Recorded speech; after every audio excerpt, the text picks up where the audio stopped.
Ethos. Why do you do what you do? You ever think about that? You stop and analyze your decisions each day. Maybe you have decision fatigue by the end of the day. It's no wonder you and I both make thousands of decisions every single day. It's exhausting.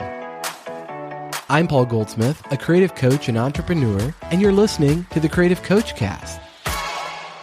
Maybe you do something out of habit. Maybe you saw someone else do it and just kind of followed their lead. Steve Jobs famously always wore a black turtleneck to lessen the number of decisions he'd have to make each day and focus on the most critical decisions of his day at Apple. In fact, Jobs once said, you can't connect the dots looking forward. You can only connect them looking backwards. So you have to trust that the dots will somehow connect in your future. You have to trust in something, your gut, destiny, life, karma, whatever. This approach has never let me down and has made all the difference in my life.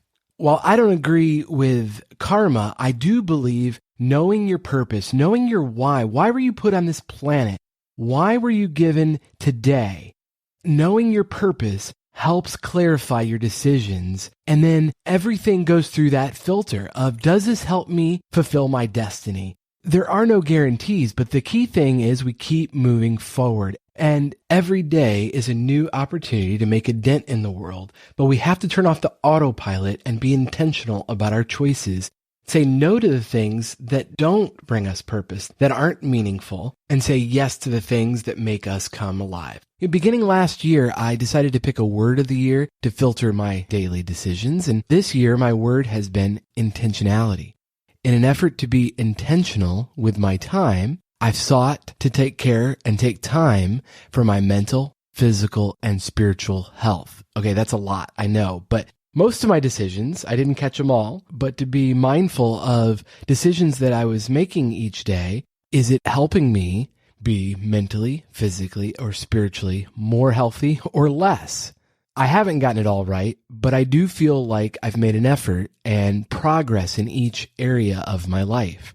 And the goal is always progress, not perfection. It's taken me nearly my entire 40 years on this planet to come to a place where I realize that life is not a competition, not against anyone else and not even against myself. As philosopher Jiddu Krishnamurti said, real learning comes when the competitive spirit has ceased. I actually learned this from a business coach. It kind of surprised me. It was the founder of Strategic Coach, Dan Sullivan. Dan says a future without competition is possible and actually desirable, and he calls it a free zone frontier. What he suggests instead is finding out what your unique ability is and then working with other people with different unique abilities and finding new and higher levels to collaborate instead of just competing. That sounds so much more exciting to me. If you're not competing with anyone else or even yourself, that's very freeing because now you're free to choose how you will make meaning today. Let me ask you, what can you create today or what can you do today that would make your life more meaningful? What's stopping you? Go do it right now. If you need some help, some encouragement along the way, let me know. You can text me at 559-574-3210. Thank you for listening. I'll talk to you next time.